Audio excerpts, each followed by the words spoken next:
सभी का कमाई का अड्डा में, जहां पर आज भारतीय बाजार में दिन भर कंसोलिडेशन देखने को मिला। कल का दिन जहां पर डेज लो से एक अच्छी रिकवरी देखी गई, वैसी स्थिति बिल्कुल नहीं थी। आज शुरुआत मजबूत थी, लेकिन उसके बाद जो हम फिसले स्ट्रगल कर रहे हैं। तो 19,734 के आसपास इस समय हम कर रहे हैं कारोबार निफ्टी पर। निफ्टी बैंक में दबाव ज्यादा है और शायद ये फाइनेंशियल सर्विसेज की एक्सपायरी के चलते हो सकता है, जो आज वो वीकली एक्सपायरी देखने को मिलेगी। अब 137 से 140 अंकों के नुकसान पर निफ्टी बैंक आ चुका है और पूरा जोश जो मिड कैप कंपनियों में था, स्टॉक स्पेसिफिकली अभी भी एक्शन दिखाई देगा, लेकिन वो इंडेक्स में बयान नहीं हो रहा है। ये एकदम शांत है, सिर्फ 10 पॉइंट के ही गेन्स बनते दिखाई दे रहे हैं। वीरू, क्या एक्सपायरी का ही इंपैक्ट है आज, स्पेशली जिस तरह से निफ्टी बैंक टूटा है? देखिए Harshada, good afternoon. Let's hope for the best की क्लोजिंग अच्छी रहे ट्रेडर्स के लिए। देखिए हर्षदा, सुबह जब 7 बजे मेरी और आपकी बात हो रही थी तो इस बाजार की प्लेसमेंट इंडस्ट्रीज की, निफ्टी और निफ्टी बैंक की, बहुत मैथमेटिकल थी। दो बातें मैंने कही थी आपसे उस वक्त कि एक तो वॉलेटिलिटी के लिए तैयार रही है, क्योंकि जब एक इंस्टीट्यूशन आपका बहुत स्ट्रॉन्ग बायर होता है और एक की प्लेसमेंट सेल साइड पे है तो आप वॉलेटिलिटी के लिए तैयार रहिए। दूसरी बात यह है कि आपका कॉल राइटर भी हावी है, पुट राइटर भी हावी, और आपको उनके कन्विक्शंस के बीच में खेलना है। डायरेक्टर साहब, सुबह के लेवल्स लेके आइए। क्या बात हुई थी हर्षदा से मेरी? जो पहला पॉइंट है रेजिस्टेंस, दैट्स अप्रोक्सीमेटली 19,786 एंड 19,806, वो क्लियरली डिफाइंड मार्क था इस लेवल पे, क्योंकि हम हर्षदा कल क्लोजिंग में हमने लॉन्ग ट्रेड लिया था, पिक किया था, वो प्रॉफिट बुक कराना जरूरी था। ये क्लस्टर है प्रॉफिट बुक करने का। क्यों? और बेस वन है डिप को बाय करने का। जरा बेस वन लेके आइए। दैट वाज एग्जैक्टली 19,706, लो यही है। क्यों? इसकी प्लेसमेंट थी। जरा प्लीज आज सुबह के पिरामिड्स लेके आएंगे। आपने देखा था कि कल एफआईएस पुट राइटर्स थे, लेकिन कैश में सेलर थे, इंडेक्स स्टॉक फ्यूचर्स में सेलर थे, डीआईएस सब्सटेंशियल बायर थे। वो लोज पे बाजार को पिक कर रहे हैं, ना कि हायर लेवल्स पे।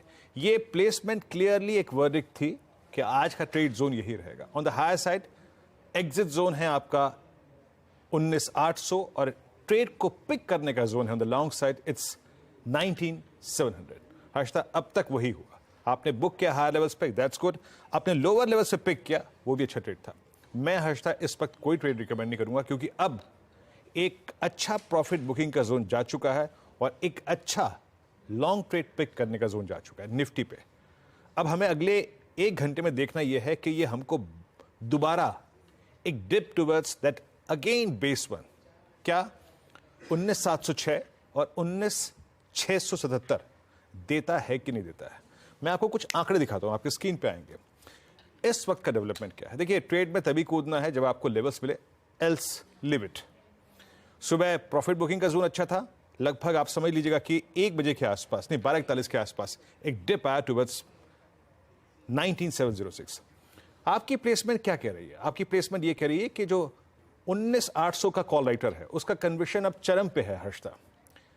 72 लाख शेयर ऐड हुए, आउटस्टैंडिंग वाई 1.57 से, that's huge, I mean that's more than huge. और नीचे 19,700 की पुट करीब 33 लाख के ओआई एडिशंस के साथ अब ये पुट करीब 1,17,00,000 का आउटस्टैंडिंग वाई होल्ड करती है। तो लॉजिकल यही है, देखिए अब ये जोन शॉर्ट जाने का नहीं है, लॉजिकल यही है कि we will wait for dip towards base one again, and that's 19,706 and 19,677। 10 डेमा के एक कंट्रोल्ड फॉल के डिप का इंतजार करते हैं, तभी कोई ट्रेड लेंगे हर्षदा, लेकिन अभी नहीं। मॉर्निंग की अप्रोच थी, हाई लेवल्स पे एग्जिट करिए, 19,706 को पिक करिए, लॉन्ग ट्रेड अच्छा मिलेगा, वो जा चुका है। अब फिलहाल निफ्टी में कोई ट्रेड नहीं, हमें वेट करना है। Same is the case with Nifty bank. सुबह के लेवल्स लेके आइए प्लीज, रेजिस्टेंस 1 लेके आइएगा। क्या था? It was 45,780, 45,810, 45,780, 810। और बेस वन क्या था डायरेक्टर साहब? जरा स्क्रीन पे बेस वन भी रखिएगा। इट वॉज 45,540 और 430, ये रहा। अब जरा निफ्टी बैंक का चार्ट लेके आइए। सुबह खुलते ही साथ हाई क्या लगा? डॉट 45,780, चार्ट आपकी स्क्रीन पे आएगा, 780।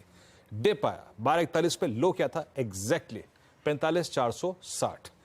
एक आपने जोन पे प्रॉफिट्स को बुक किया क्योंकि कल हम लॉन्ग थे और नीचे से एक ट्रेड भी मिला। अभी ट्रेड नहीं है, क्योंकि अब मुझे जो स्क्रीन पे नजर आ रहा है वो रिस्क है to violate base 1. That's exactly 10-day exponential moving average. Options के स्टैट्स लेके आइए, आपकी स्क्रीन पे क्या करें, देखिए आपको वेट करना पड़ेगा अब एक लॉजिकल ट्रेड के लिए, क्योंकि ऑप्शन डेटा वही सजेस्ट कर रहा है। 46,000 पे, 45,900 पे, 45,800 पे, 45,700 पे कॉल राइटर्स ने एक ग्रिप लिया है हर्ष था, आपकी स्क्रीन पे आएगा, ये देखिए 45,800 पे 18 लाख, 45,700 पे 24 लाख, 45,600 पे 21,74,000, दैट्स ह्यूज। और इसके वनस्पत, इसके कंपैरिजन में पुट राइटर के पास कन्विक्शन कम है, ओनली 45,500। ये एक लॉजिकल पॉइंट है। तो हर्षता मैं दोनों ही इंडस्ट्रीज पे अभी कहूंगा ट्रेडर्स को कि किसी भी ट्रेड में जंप मत करिए। अभी अगर आपने सुबह अच्छे प्रॉफिट बुक किए, लोअर लेवल्स पर री एंट्री करी, तो इंतजार करिए, अभी ट्रेड मिलेगा क्लोजिंग में। लेकिन एक स्टॉक फ्यूचर जिस पर नजर होनी चाहिए, दैट्स HDFC बैंक। हर्षता इसका क्लोजिंग बिहेवियर वो काफी इंपॉर्टेंट है। ये क्या करता है, मेरे ख्याल से मेक और break stock future for closing यही है आपकी स्क्रीन पे हर्षता।